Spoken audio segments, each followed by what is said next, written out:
সরস্বতী পুজো অনেক দিন আগেই চলে গেছে জানি, কিন্তু কি করবো বলো, শরীর খারাপ হলে তো আর কিছু করার নেই। তাই ভিডিওটা একটু লেটেই পোস্ট করছি। সরস্বতী পুজোর দিন সকালে দুজনে খুব আগে আগে উঠে স্নান টান করে একদম রেডি হয়ে গেছি।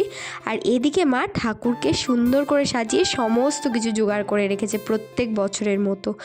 খুব সুন্দর করে আলপনা টালপনা দিয়েছিল। তারপর আমাদের মেন লোক মানে আমাদের পুরোহিত মশাই উনি চলে এসছে। ওম সরস্বতী দেবায় নমঃ স্বামী নমঃ সরস্বতী নমঃ অগ্নি নমঃ দিব্যে নমঃ সরস্বতী দেবায় নমঃ আয় নমঃ সরস্বতী দেবায় নমঃ। তারপর তো আমাদের পুজো শুরুও হয়ে গেল। আর এনার দায়িত্ব ছিল ঘন্টা বাজানো।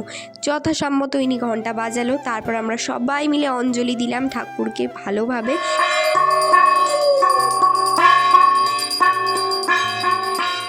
অঞ্জলি টঞ্জলি দেওয়া হয়ে যাওয়ার পর আরতি টারতি হলো, সব কিছুই মোটামুটি ভালো করেই আমাদের পুজোটা শেষ হলো। তারপরেই খুব জোর খিদে পেয়ে গেছিলো, যেহেতু অনেক লেটে আমাদের পুজোটা হয়েছে। তারপর একটু খেয়ে দিয়ে সুন্দর করে সেজে ফটো টটো তুললাম। তো চলো আজকের জন্য বাই।